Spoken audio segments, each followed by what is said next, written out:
Quand on a rencontré le Seigneur avec maman, on a fait de grands ménages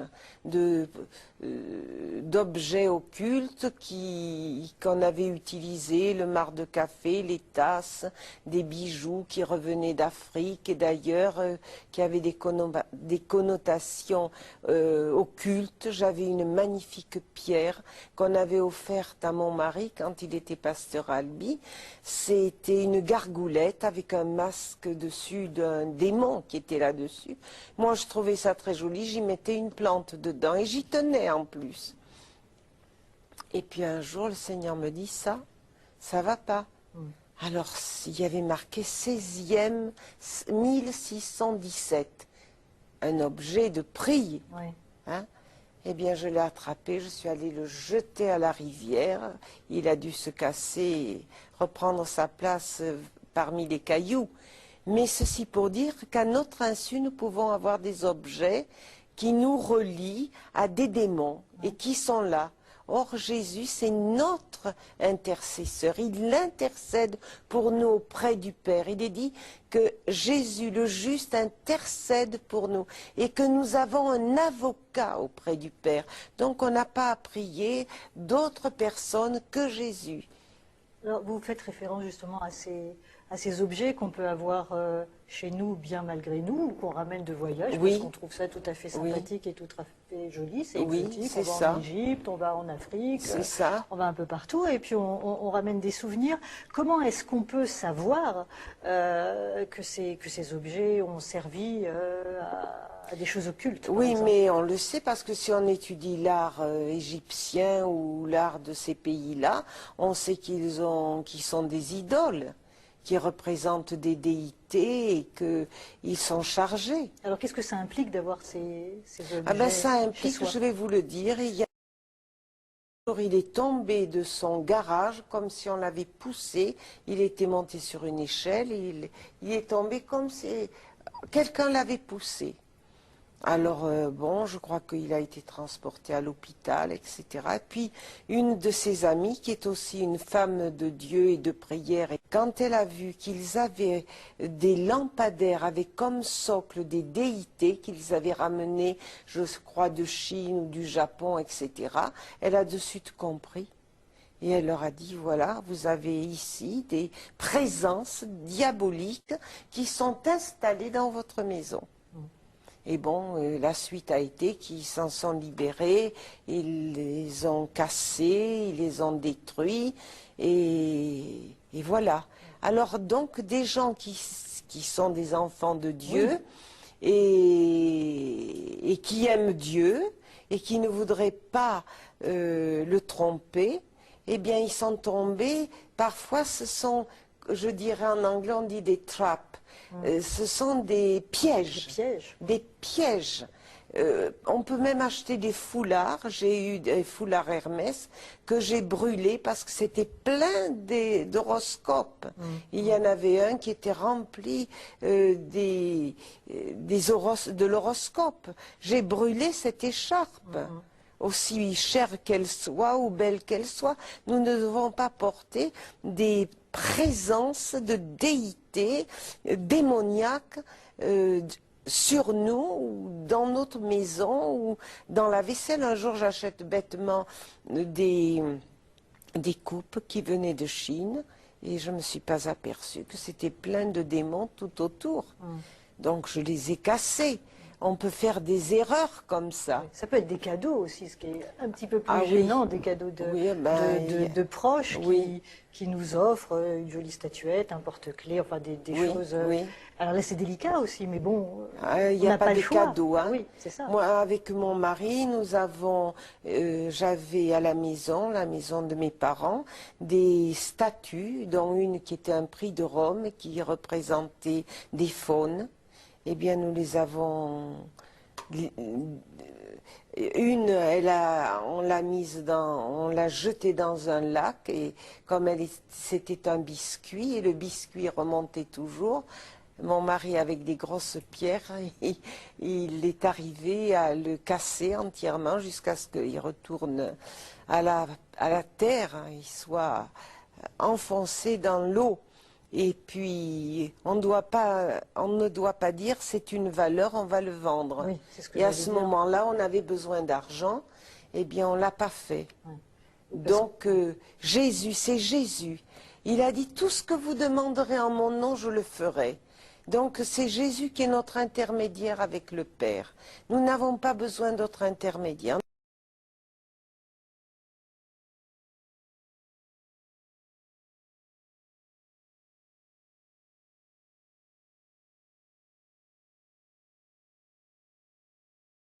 Il y a des gens qui prient les morts. Je vais donner un témoignage. Parce qu'il y a des gens qui remplacent Jésus par les morts aussi. Et je me souviens, j'étais tout au début du pastorat, je visitais une dame à Paris, et puis elle était très sympa. Puis quand je suis rentrée à la maison, j'ai prié pour elle, et le Seigneur m'a montré qu'elle priait les morts. Alors quand je suis revenue le lendemain, j'ai dit, écoutez, voilà, j'ai prié pour vous, priez-vous les morts. Elle dit, bien tous les soirs à 11 heures, mon mari vient me voir. Son mari qui est mort. Donc, elle n'était pas enseignée qu'il ne faut pas prier son mari. Elle ne savait pas. Oui, oui. Et je lui ai dit, mais non, votre mari, il ne peut pas venir vers vous. C'est un esprit qui vient, un esprit, un démon qui vient, parce que les morts ne peuvent pas aller vers les vivants. C'est dit dans la parole, hein, dans la parabole d'Abraham et de Lazare. De Lazare. C'est impossible.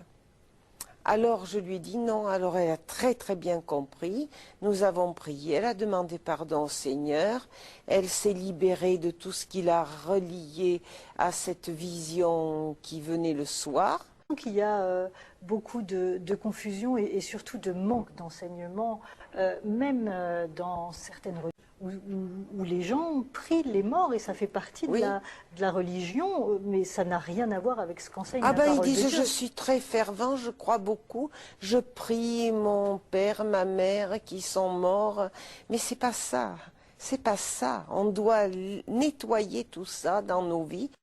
Dans la Bible, les morts peuvent-ils nous venir en aide? Dans beaucoup de religions, dans les différents courants spirituels du Nouvel Âge, qui est quand même relativement populaire encore aujourd'hui, mais surtout au sein du catholicisme, on a tendance à encourager la prière aux défunts. Il n'est pas rare de rencontrer quelqu'un, par exemple, qui a perdu un être cher, soit un parent, un frère ou une sœur, de nous dire qu'elle le prie, qu'elle est en communication avec, même s'il est mort. Et même très souvent, cette personne-là nous dira qu'elle a reçu des réponses à ses prières ou encore qu'elle a même été secourue dans ses besoins par l'entremise de ce défunt. Eh bien, en ce qui nous concerne, nous croyons que cela relève essentiellement et uniquement de la superstition. Pourquoi est-ce que nous disons cela? Eh bien, tout simplement parce que la Bible, dans l'Ancien Testament, condamne cet usage. J'aimerais lire avec vous un passage qu'on retrouve dans le livre du Deutéronome, c'est un livre de l'Ancien Testament, chapitre 18, les versets 10 à 12. Un résumé de ces versets comme suit. « Qu'on ne trouve chez toi personne qui s'adonne à la magie, personne qui consulte les spirites, personne qui interroge les morts, car le Seigneur a en abomination ceux qui se livrent à de telles pratiques. » Vous avez sûrement remarqué que dans ce passage, la Bible met au même niveau la communication avec les morts et l'occultisme. Et la Bible va même plus loin en disant que ceux qui pratiquent de telles choses sont en abomination au Seigneur, c'est-à-dire deviennent abominables aux yeux de Dieu. N'est-ce pas étonnant de constater que beaucoup de personnes qui s'imaginent plaire à Dieu en invoquant leur mort, en priant leur mort, bien plutôt font le contraire, deviennent abominables aux yeux de Dieu. Peut-être allez-vous dire, mais pourquoi est-ce que Dieu est-il si sévère à l'égard de ces personnes qui pratiquent de telles choses? Eh bien, la Bible nous révèle une vérité importante. Dans le Nouveau Testament, Jésus nous a dit qu'entre le monde dans lequel nous sommes, c'est-à-dire le monde des vivants et l'au-delà, il n'y a aucune communication possible. C'est un peu comme les astronautes qui tournaient autour de la Lune dans les années 60 et lorsqu'ils passaient du côté de la face cachée de la Lune, toute communication avec la Terre était interrompue puisqu'il était impossible d'avoir communication entre la face cachée de la Lune et la Terre. Eh bien, c'est à peu près une image qui identifie bien l'impossibilité de communication entre le monde des vivants et le monde des morts. Mais pourtant, plusieurs vont dire, oui, mais j'ai eu des réponses à mes prières. Pourquoi? Eh bien, c'est là qu'est le danger. La Bible dit que les démons qui peuplent le monde invisible, le monde spirituel, les démons savent très bien que la communication entre le monde des vivants et le monde des morts est impossible, mais eux vont usurper l'identité d'un défunt et ainsi tromper ces personnes qui pensent justement faire de bonnes choses. Voilà pourquoi il est fortement déconseillé de prier les morts, mais surtout très dangereux de le faire. Alors, mes amis, la réponse à cette question, c'est non. Non, les morts ne peuvent pas nous venir en aide.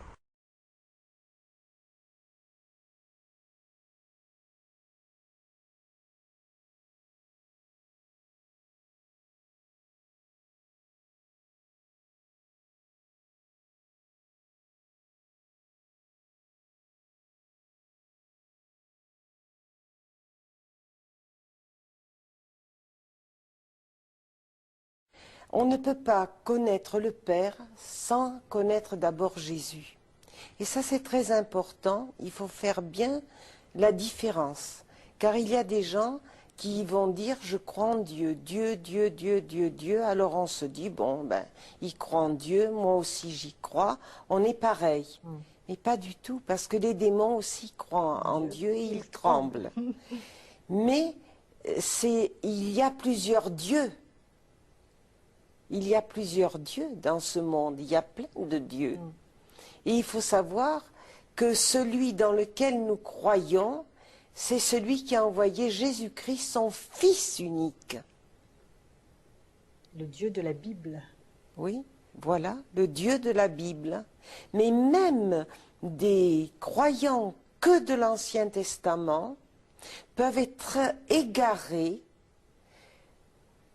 dans un Dieu qui n'est pas celui de l'Ancien Testament, mais qui peut être le Dieu de la Kabbale, le Dieu de l'occultisme, le Dieu de ceci, de cela. Parce que, autrefois, le Dieu de l'Ancien Testament s'est fait connaître par Moïse, et il a donné des commandements. Et dans ces commandements, on ne doit pas adorer d'autres dieux que lui. Et d'ailleurs, Dieu est très courroucé contre son peuple qui s'est tourné vers des idoles, comme Astarté et d'autres idoles. Ils sont idolâtres. Et Dieu sait que, et dit, et les punit à cause de leur idolâtrie. Donc, je veux bien clarifier que croire dans l'Ancien Testament, si on croit à l'occultisme, si on croit aux idoles, si on croit à ses idées à soi, on n'est pas dans le Dieu de l'Ancien Testament. Car le Dieu de l'Ancien Testament, c'est le Dieu de Jésus-Christ. D'ailleurs, quand on lit Jésus cite l'Ancien Testament. l'Ancien Testament, Jésus est annoncé Tout à du fait. début de la Genèse Tout à fait. à l'Apocalypse, Tout à fait. Jésus est présent. Tout à fait. Et alors c'est ça qui est extraordinaire parce que les apôtres aussi, ils citent l'Ancien Testament. Luc, Marc, Jean citent l'Ancien Testament. Donc cela ne fait qu'un. Mais dire je crois en Dieu, c'est trop vague. Ouais. Moi, je me suis laissée prendre à ça. J'avais une belle-mère qui était juive et elle disait, moi, ma fille, je crois en Dieu, je crois en Dieu. Ben, je disais, on a le même Dieu, puisque Jésus, c'est le Dieu d'Israël, etc. Mais elle allait à côté. Elle croyait aussi à tout ce qui est kabbalistique, trafic de ci, de là, le trafic occulte. Or, Dieu le défend expressément. Donc, celui qui appartient à Jésus, il a renoncé à tout ce qui est de l'idolâtrie et de l'occultisme. D'ailleurs, il est dit dans les Actes des Apôtres qu'à Bérée, les gens de Bérée ont apporté des objets occultes et se sont inclinés devant le Seigneur et ont demandé pardon. Donc, ce Jésus-là, c'est celui qui nous amène au Père. Il le dit d'ailleurs très clairement dans ce même évangile de Jean, je suis le chemin, la vérité et la vie. Nul ne vient au Père que par moi. Voilà. Il est impossible Oui. d'aller au Père sans passer par Jésus. Voilà, on ne peut pas biaiser. On Il peut n'y a pas biaiser. d'autre chemin. Il n'y a pas d'itinéraire bis. Oui.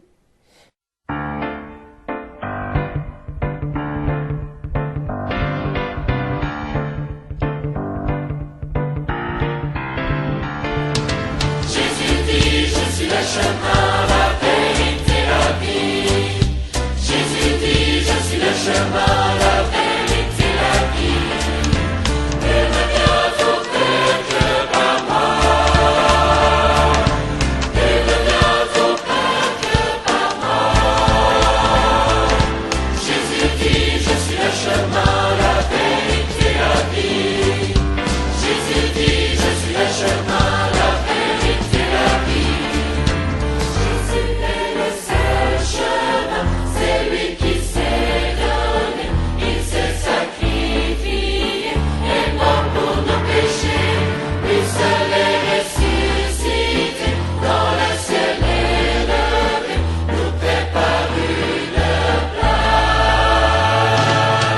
Jésus dit, je suis le chemin, la vérité, la vie. Jésus dit, je suis le chemin, la vérité, la vie. Ne viens au Père que par moi. Ne viens au Père que par moi. Jésus dit, je suis le chemin, la vérité, la vie. Jésus dit, je suis le chemin, la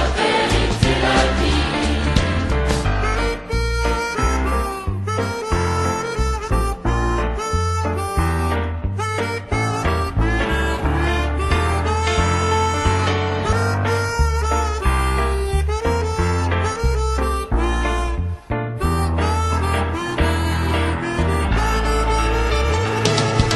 Jésus dit, je suis le chemin, la vérité, la vie. Jésus dit, je suis le chemin, la vérité, la vie. Il ne vient au Père que par moi. Il ne vient au Père que par moi. Jésus dit, je suis le chemin, la vérité, la vie. Jésus dit, je suis le chemin, la vérité, la vie. Jésus dit, je suis le chemin, la vérité, la vie. Jésus dit, je suis le chemin, la vérité, la vie.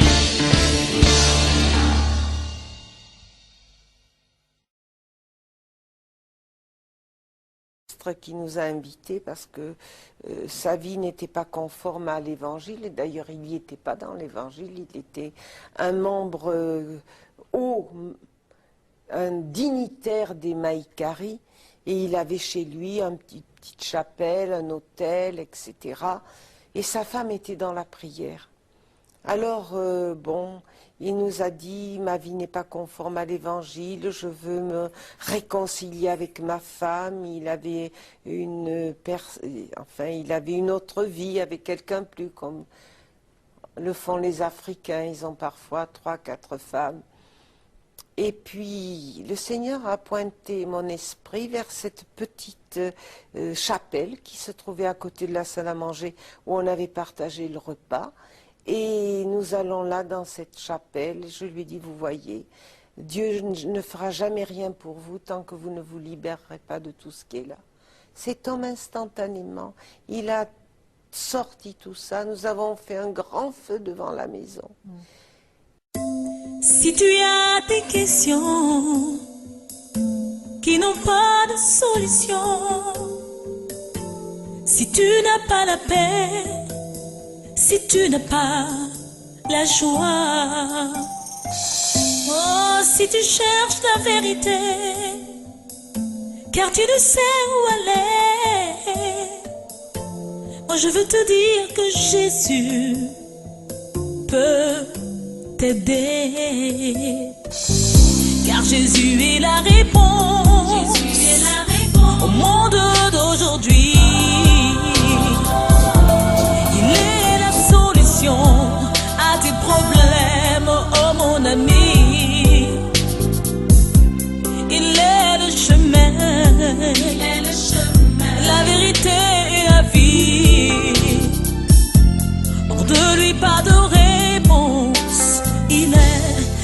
chemin. Oh, oh, oh. Il est ta solution. Ouvre-lui ton cœur, oh mon ami. Il te tiendra la main, te conduira vers de verts pâturages. Oh, Jésus est la réponse, il est la vérité et la vie. Oh, oh, oh.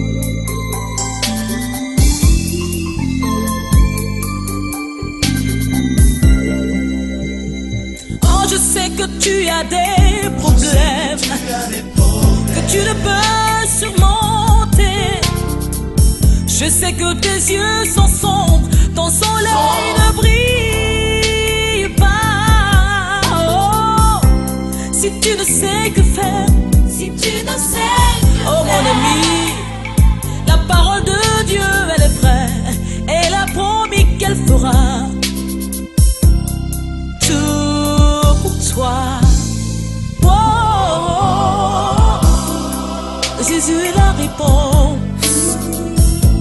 Oh, Jésus est la réponse. Tu peux croire en lui, tu peux croire en lui. Jésus est le chemin.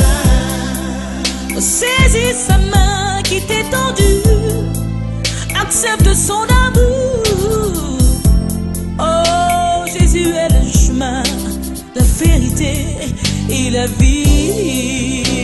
Oh, oh. Le chemin, la vérité et la vie. Alléluia.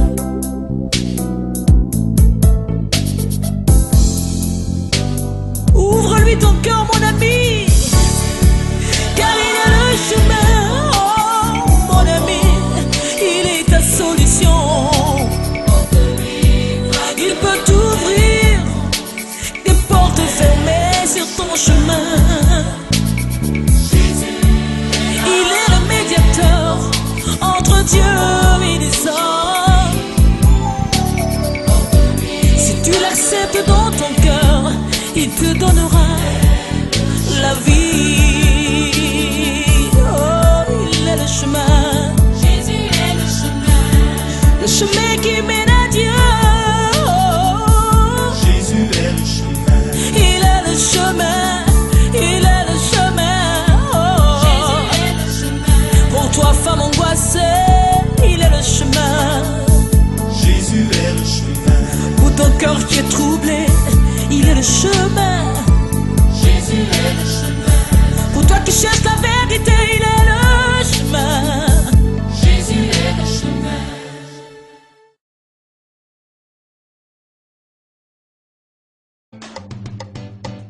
Jésus-Christ de Nazareth est mort à Golgotha Pour te sauver du péché et de l'enfer.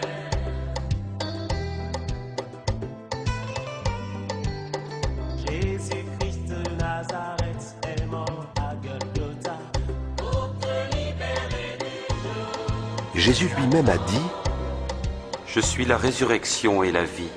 Celui qui croit en moi vivra, même s'il meurt. presque 2000 ans se sont écoulés depuis la résurrection de Jésus. Il est toujours vivant, et personne n'est plus influent ni plus puissant que lui dans le monde aujourd'hui. Les grands hommes des siècles passés ont fait leur apparition et ont disparu. Souverains, savants, scientifiques, philosophes, théologiens.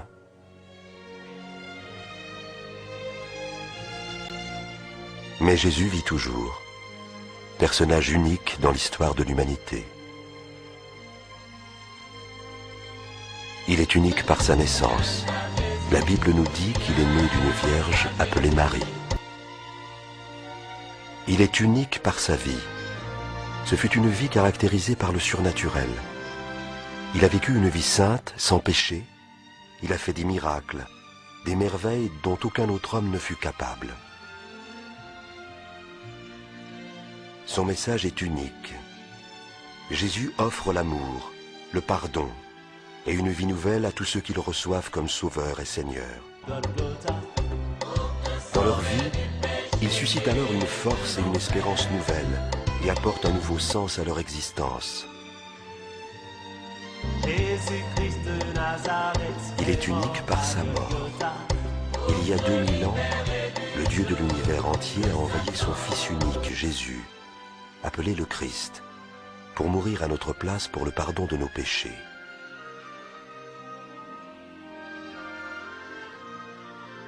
Il est unique par sa résurrection. 3 jours après son décès, Jésus a vaincu la mort. Il est revenu à la vie. à Jésus tel que tu es.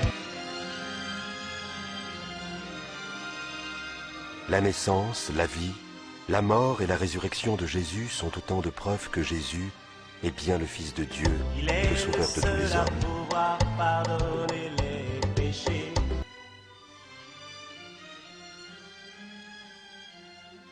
Jésus est vivant aujourd'hui. Il désire avoir une relation personnelle avec vous, pardonner vos péchés et vous donner de vivre pleinement ce qu'il promet. Écoutez ces paroles.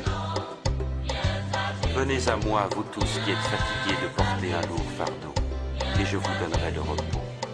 Je suis le chemin, la vérité et la vie. Personne ne peut aller au Père autrement que par moi. La Bible dit « Tous ont péché et sont privés de la gloire de Dieu ». Elle dit aussi « Le salaire du péché, c'est la mort. Mais le don gratuit de Dieu, c'est la vie éternelle en Jésus-Christ, notre Seigneur. »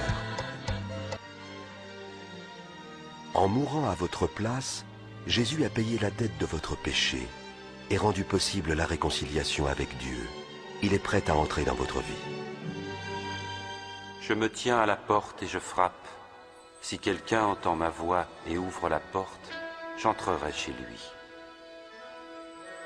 Pour connaître son amour, son pardon, et pour recevoir la vie éternelle, il faut comprendre la gravité de votre faute, croire que Jésus a totalement payé votre dette par sa mort, et désirer l'aimer et lui obéir. Si c'est votre désir, invitez Jésus dans votre vie par la prière. Prier, c'est tout simplement parler à Dieu. Voici un exemple de prière. Seigneur Jésus, j'ai besoin de toi. Merci d'être mort sur la croix pour mes péchés. Je t'ouvre la porte de ma vie et je te reçois comme mon Sauveur et mon Seigneur. Sois le maître de ma vie. Fais de moi la personne que tu désires que je sois. Amen. Si cette prière exprime le désir de votre cœur, vous pouvez la faire à Dieu maintenant, là où vous êtes.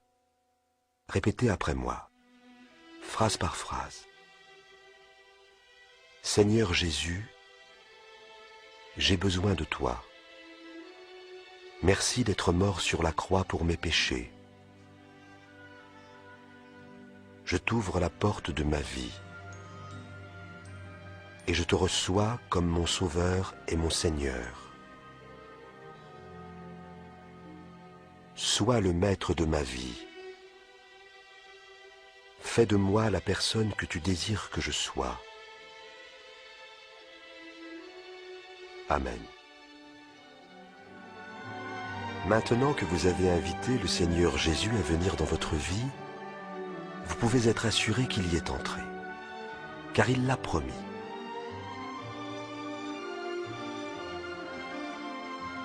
Vous pouvez aussi être assuré du pardon de vos péchés. Vous êtes devenu un enfant de Dieu et vous avez la vie éternelle. Si vous avez envie de faire l'expérience de la vie en abondance que Jésus promet, parlez-lui chaque jour par la prière. Découvrez son dessein merveilleux pour votre vie en lisant la Bible et rencontrez ceux qu'il aime et le suivent dans son Église. Enfin, souvenez-vous de ces promesses tellement réconfortantes.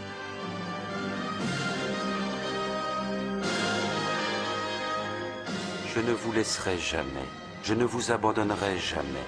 Sachez-le, je vais être avec vous tous les jours, jusqu'à la fin du monde.